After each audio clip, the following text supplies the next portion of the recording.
नमस्कार, आप देख रहे हैं डीडी न्यूज। आपके साथ मैं हूं गौरव श्रीवास्तव। तो चलिए बुलेटिन की शुरुआत करते हैं और सबसे पहले नजर डालते हैं इस वक्त की हेडलाइंस पर। प्रधानमंत्री नरेंद्र मोदी ने पहले की सरकारों पर लाखों गांवों को बुनियादी जरूरतों से वंचित रखने का लगाया आरोप। ग्रामीण भारत महोत्सव में कहा, गांव के विकास से राष्ट्र का विकास, इस मंत्र से आगे बढ़ रही है सरकार। केंद्रीय गृह मंत्री अमित शाह ने 45 करोड़ रुपए के शीश महल पर केजरीवाल से मांगा जवाब। कहा, निजी सुविधाओं के लिए बनाया अपना शीश महल। पंजाब से आई महिलाओं ने आप संयोजक अरविंद केजरीवाल के घर पर किया प्रदर्शन।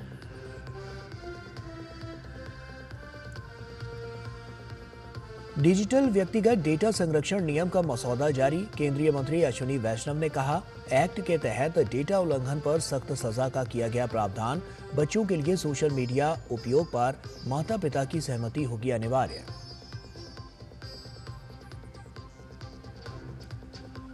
महाकुंभ के आयोजन को लेकर प्रयागराज में युद्ध स्तर पर तैयारियां जारी। यूपी के पुलिस महानिदेशक ने कहा, मुख्य स्नान के दिन जल, थल और नभ से श्रद्धालुओं की सुरक्षा की जाएगी सुनिश्चित। संतों का प्रयागराज आना जारी।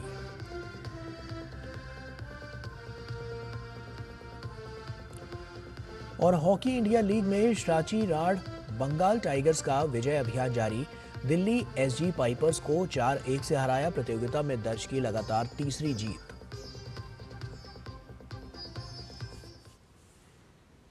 और आइए बुलेटिन की शुरुआत करते हैं। विकसित भारत के सपने को साकार करने में गांव महत्वपूर्ण भूमिका निभाएंगे। हमें अपने गांवों की साझा विरासत को संरक्षित और मजबूत करना होगा। ये बातें प्रधानमंत्री नरेंद्र मोदी ने कही हैं। मौका था ग्रामीण भारत महोत्सव का। प्रधानमंत्री ने यह भी कहा कि सरकार का उद्देश्य सशक्त ग्रामीण भारत सुनिश्चित करना, ग्रामीणों को पर्याप्त अवसर प्रदान करना, पलायन को कम करना और गांवों के लोगों के लिए जीवन को आसान बनाना है। ग्रामीण भारत महोत्सव 2025 का प्रधानमंत्री ने शुभारंभ किया। महोत्सव में ग्रामीण भारत की अर्थव्यवस्था, हस्तशिल्प और जैविक कृषि उत्पादों की झलक दिखी। गांव, गरीब और वंचितों के उत्थान के लिए बीते 10 साल में किए गए प्रयासों को प्रधानमंत्री ने दोहराया। उन्होंने बताया कि शौचालय से लेकर पक्की छत तक इस दौरान सुनिश्चित की गई है।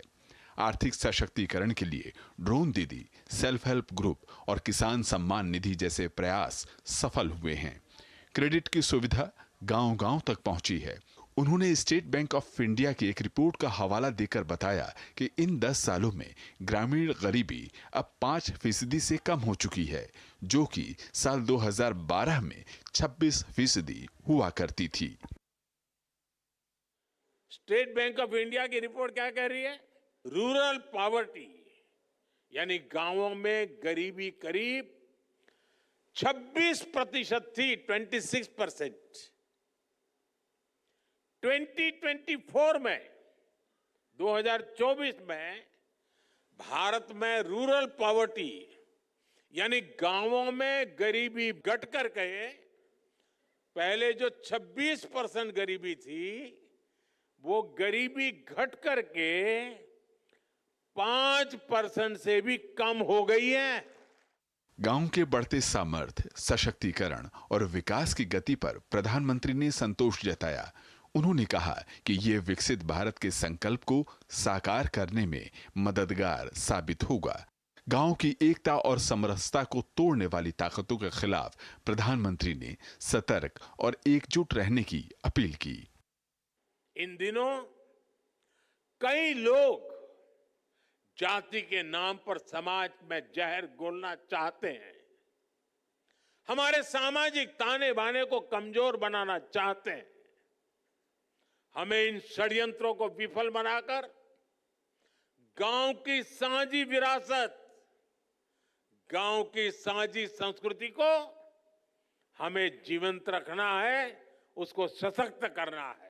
प्रधानमंत्री ने आश्चर्य जताया कि पहले की सरकारों ने ना जाने क्यों गांव में रहने वाली बड़ी आबादी, एससी, एसटी और ओबीसी वर्ग के विकास और ग्रामीण बुनियादी ढांचे को नजरअंदाज किया।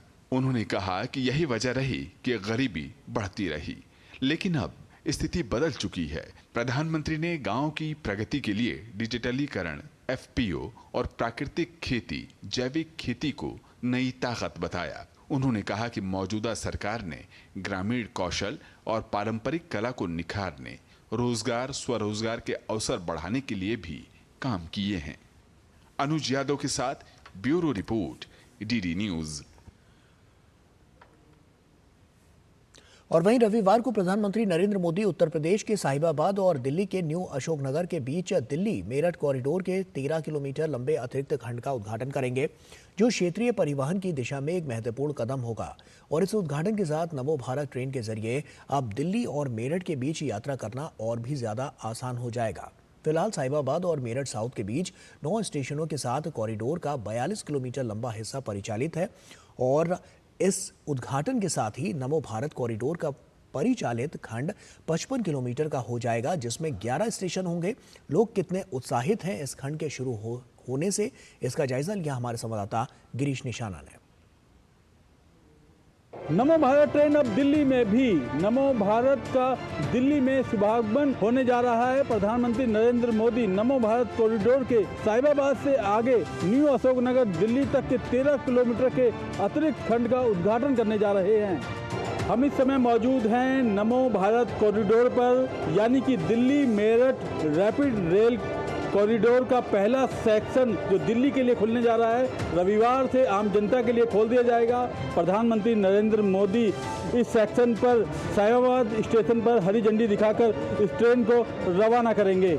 लोग इसमें रोजाना यात्रा करते हैं, कुछ लोग हमारे साथ हैं, बात करते हैं। 20 अक्टूबर को स्टार्ट हुई थी लास्ट ईयर ये, और हम तब से इसमें रेगुलर ट्रैवल कर रहे हैं और हम काफ़ी बेसब्री से इंतज़ार कर रहे थे कि कब वो दिल्ली में एंटर करे। अब हम बहुत खुश हैं कि हम आगे मतलब अपना रूट कंटिन्यू कर सकते हैं। पहले हम बस से ट्रैवल करते थे तो बहुत जाम का एरिया होता था, हम बहुत लेट स्कूल पहुंचते थे जहां पर हम जॉब करते हैं।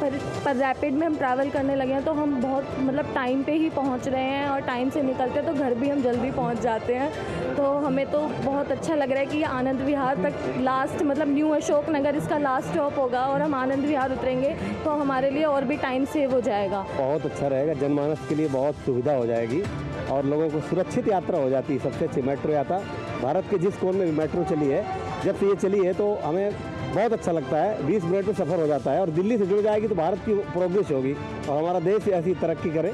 और ये बहुत अच्छी बात है, मेट्रो पूरे देश के बड़े शहरों में होना चाहिए, जनमानस को सुविधा का लाभ मिल जाता है। अगर ये आनंद विहार से चालू जाएगी तो फिर मैं सीधे अपने घर से मेरा बहुत ज़्यादा टाइम बचेगा। तो मोदी जी को मैं थैंक्स बोलना चाहूँगा जिन्होंने ये इतना काम करा हमारे लिए, तो थैंक यू मोदी जी।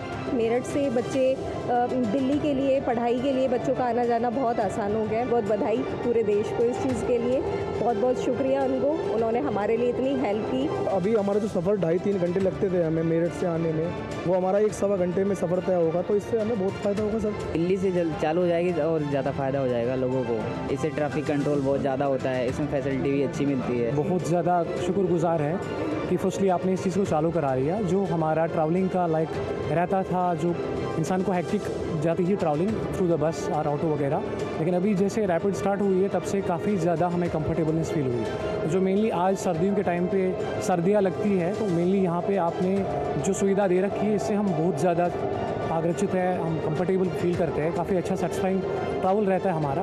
अभी जो ये दिल्ली तक ट्रैवल जाएगी तो काफ़ी ज़्यादा बेनिफिशियल रहेगा।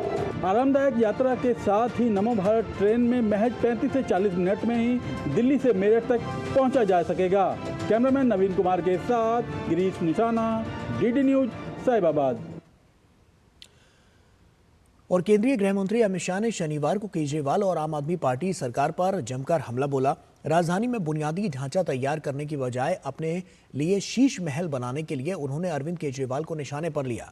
अमित शाह ने केजरीवाल पर दिल्ली की शराब नीति, मोहल्ला क्लिनिक, सीसीटीवी इंस्टॉलेशन और बस खरीद सहित कई घोटालों को लेकर तीखा प्रहार किया।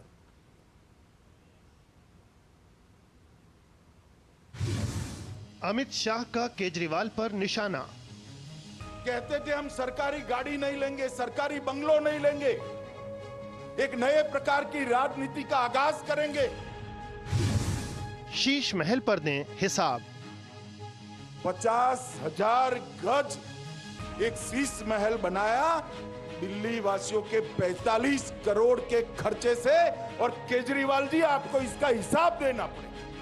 दिल्ली के पूर्व मुख्यमंत्री अरविंद केजरीवाल से केंद्रीय गृह मंत्री और भाजपा के वरिष्ठ नेता अमित शाह ही हिसाब नहीं मांग रहे हैं, बल्कि पंजाब की महिलाओं का समूह भी उनसे हिसाब मांग रहा है, जिनसे चुनाव के वक्त 1000 रुपए देने का वादा किया गया था। दिल्ली की कड़कड़ाती सर्दी में आपके राष्ट्रीय संयोजक अरविंद केजरीवाल के घर के बाहर धरने पर बैठी महिलाओं की मांग थी कि उनसे किए गए वादों को पूरा किया जाए।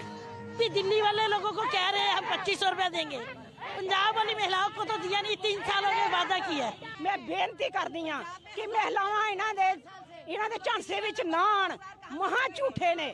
धोखे वाली सरकार है, ये धोखा दे के आ जाती है, फिर राज करती है और उसके बाद फिर कुछ नहीं देती, सिर्फ धोखा धोखा धोखा। वहीं अरविंद केजरीवाल ने तमाम आरोपों पर अपनी प्रतिक्रिया में कहा कि पंजाब की महिलाएं उनके साथ हैं और दिल्ली में भाजपा और कांग्रेस मिलकर चुनाव लड़ रहे हैं। कांग्रेस और बीजेपी को अब औपचारिक रूप से ऐलान कर देना चाहिए कि वो मिलके गठबंधन में ये चुनाव लड़ रहे हैं आम आदमी पार्टी के साथ। वादा खिलाफी के आरोपों में घिरी आम आदमी पार्टी जहां अपने बचाव में तमाम तर्क दे रही है, वहीं भाजपा और कांग्रेस उन पर लगातार हमलावर तेवर अपनाए हुए हैं। दिल्ली की जनता पुकार कर कह रही है कि नहीं चाहिए केजरीवाल, बहुत हुआ केजरीवाल, आपदा है केजरीवाल, बदल के रहेंगे केजरीवाल। और ये जन जन की आवाज है। केजरीवाल जब पंजाब में जाते हैं 3 साल पहले तो बड़ी बड़ी बातें करते हैं कि 1000 रुपये हम हर महिला को देंगे। आज 3 साल बीतने को उनको 1 पैसा आज तक मिला नहीं है। तो कैसे ये आप, और पिछले 11 साल से आप दिल्ली में हैं, अगर महिलाओं के बारे में सोचना था तो 11 साल पहले से आपने क्यों नहीं सोचा? भाजपा और कांग्रेस का आम आदमी पार्टी सरकार पर आरोप है कि उसने पिछले 10 वर्षों में लोगों की मुसीबतों का समाधान करने के लिए कोई उपाय नहीं किया। उनका कहना है कि कट्टर ईमानदार होने का दावा करने वाली आम आदमी पार्टी पूरी तरह भ्रष्टाचार में डूबी हुई है। Bureau report, DD news. और वक्त यहाँ पर एक छोटे से ब्रेक का है, जल्द हाजिर होते हैं।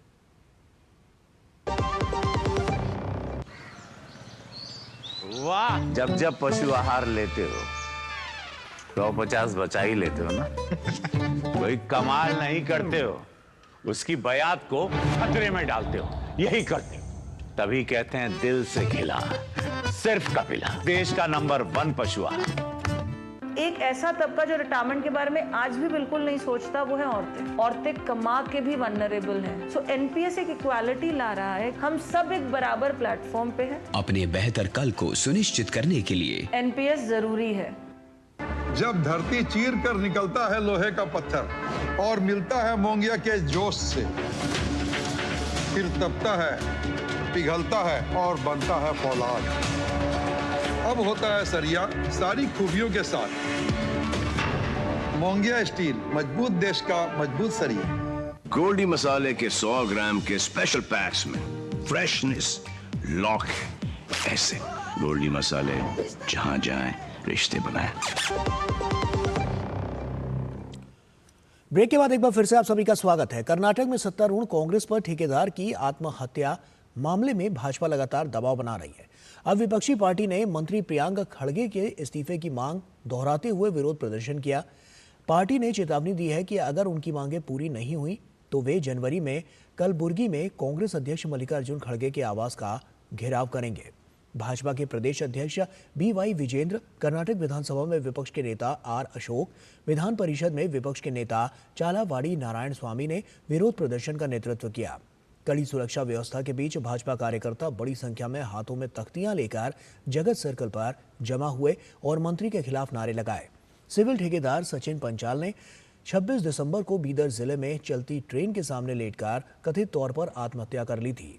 अपने सुसाइड नोट में उन्होंने प्रियंक खड़गे के करीबी सहयोगी राजू कपानूर पर उन्हें ये कठोर कदम उठाने के लिए मजबूर करने का आरोप लगाया। उन्होंने आरोप लगाया कि उन्हें कपानूर को 1 करोड़ रुपए देने के लिए जान से मारने की धमकियां मिल रही थीं। Bharatiya Janata Party, in order to give justice to the family of Satish Panchal, we have demanded CBI inquiry. CBI inquiry on 2 fronts.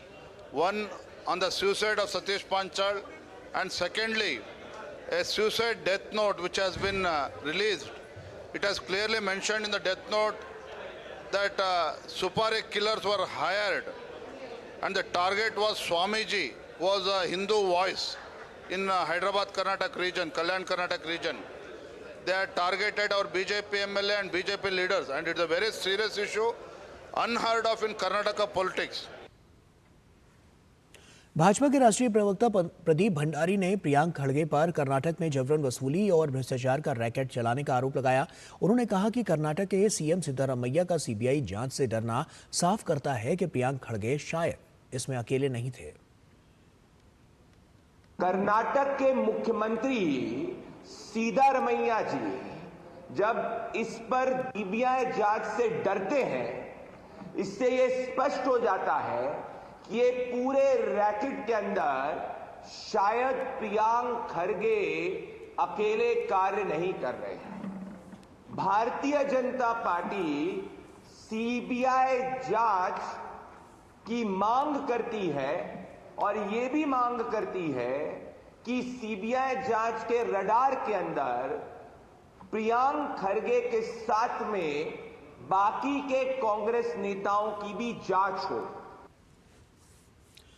Maharashtra विधानसभा चुनाव में भाजपा के शानदार प्रदर्शन के बाद अब बीजेपी ब्रह्म मुंबई नगर निगम के चुनाव के लिए तैयारी में जुट गई है और केंद्रीय वाणिज्य एवं उद्योग मंत्री पीयूष गोयल ने आज मुंबई में बीएमसी अधिकारियों के साथ बैठक की।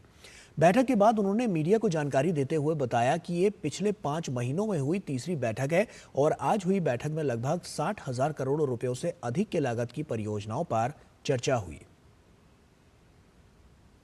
जो चर्चा हुई है उसका मॉनेटरी दृष्टिकोण से इम्पैक्ट लगभग 60,000 करोड़ का होने जा रहे हैं, विशेषकर उत्तर मुंबई और कुछ प्रोजेक्ट जो सबर्बन प्रोजेक्ट जो मुंबई उत्तर मुंबई के बाहर है। पिछले 5 महीने में तीसरी मीटिंग होने के कारण स्वाभाविक है कि कई विषय रिजॉल्व भी होते जा रहे हैं।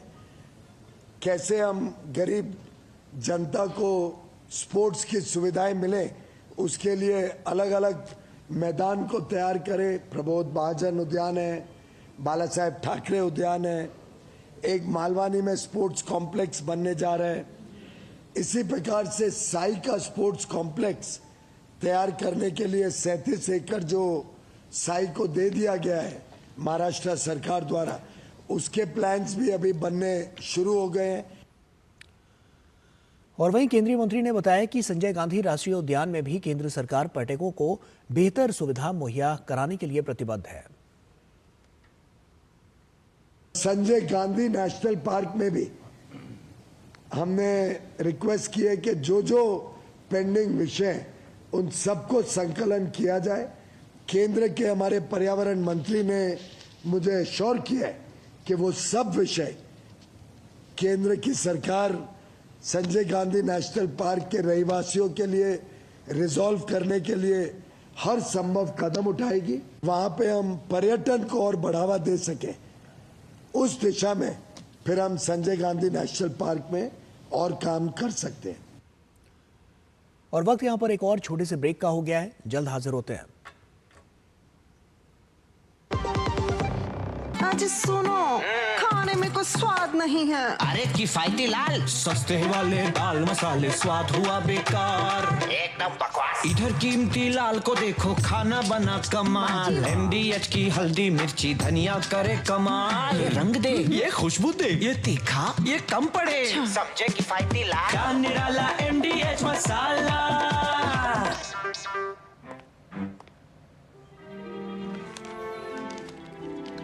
इतनी जल्दी पैसे डबल?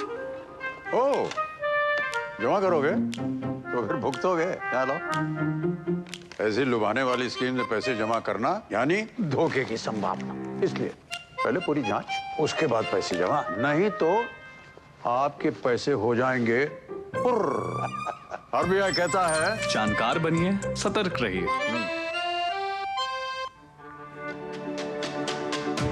मेरी पसंद, मेरी पसंद, मेरी पसंद, मेरी पसंद,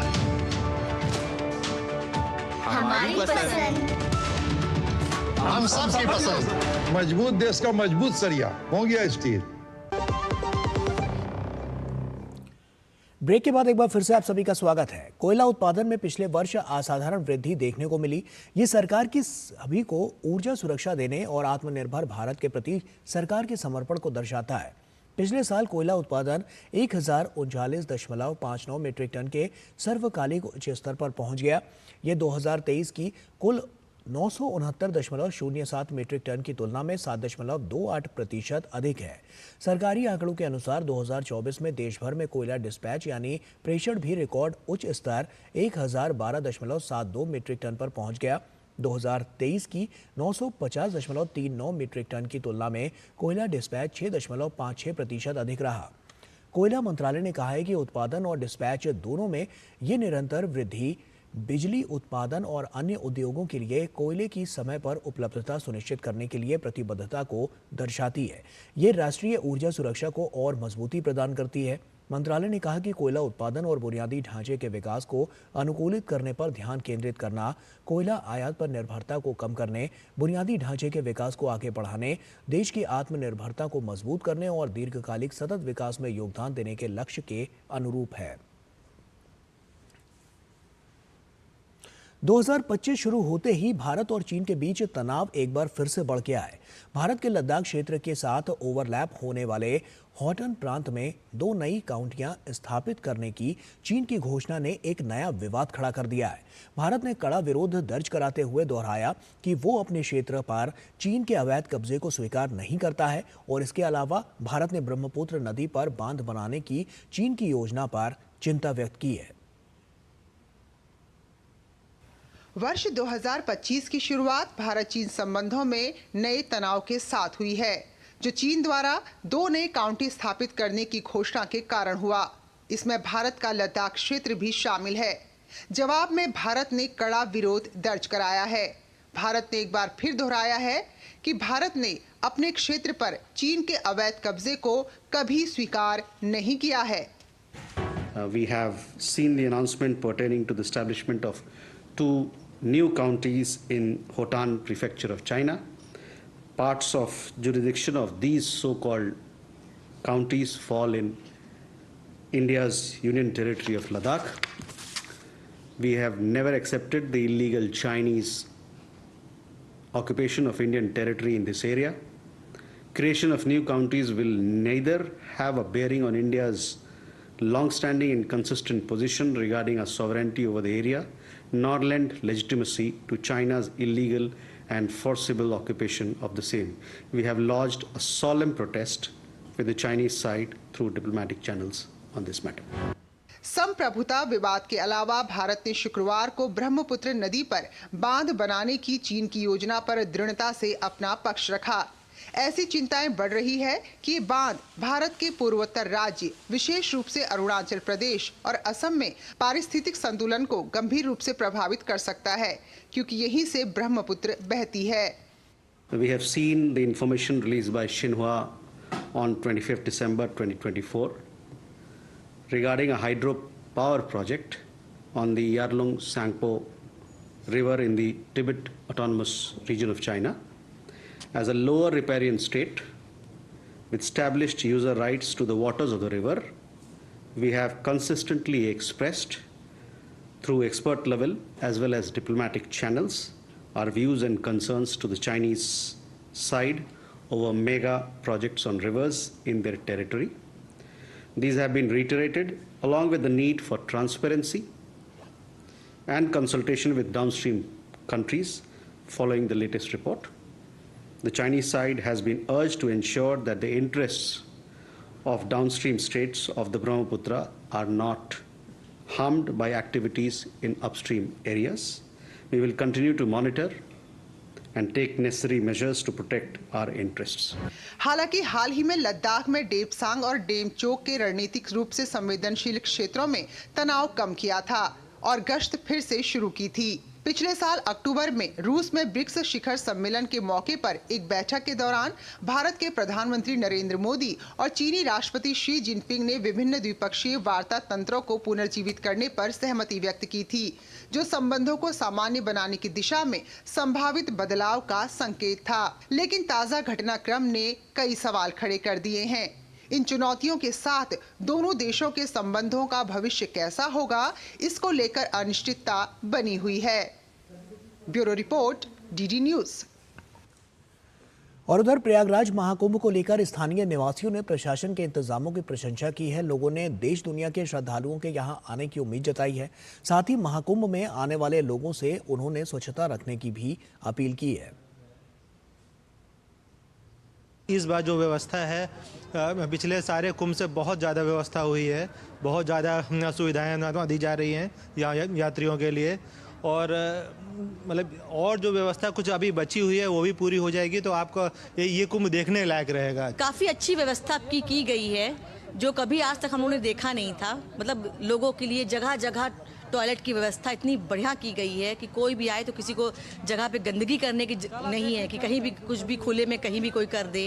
हर जगह अच्छी टॉयलेट की व्यवस्था की गई है। हम लोग चारों तरफ से घूमते हुए यही देखते आ रहे हैं। ये 36वां कुंभ है, सन 2000 मतलब 12 में लगता है, 12 साल पे लगता है, लेकिन ये भव्य कुंभ है, ये सबसे बड़ा कुंभ है। और यह कुंभ से बहुत बड़ा मतलब कि ये चल रहा है, इसका कारोबार बढ़िया चल रहा है, घाट बढ़िया VIP बन रहे हैं, नंबर 1 का व्यवस्था है। यहाँ हमारी सरकार एकदम पूरी व्यवस्था दे करके मुख्यमंत्री जी, प्रधानमंत्री जी बढ़िया यहाँ पे कार्य कर रहे हैं, जो कि देश विदेश के लोग आने वाले आ भी रहे हैं, स्नान भी कर रहे हैं, जा भी रहे हैं।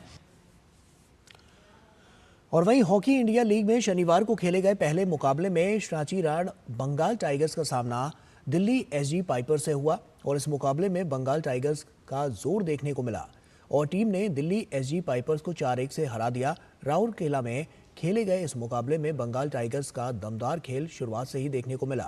सांची राड बंगाल टाइगर्स की ओर से सुखजीत सिंह, जुगराज सिंह और अभिषेक ने गोल किए। बंगाल टाइगर्स की ये प्रतियोगिता में लगातार तीसरी जीत रही। और इसी के साथ फिलहाल इस बुलेटिन में इतना ही। दीजिए इजाजत, नमस्कार।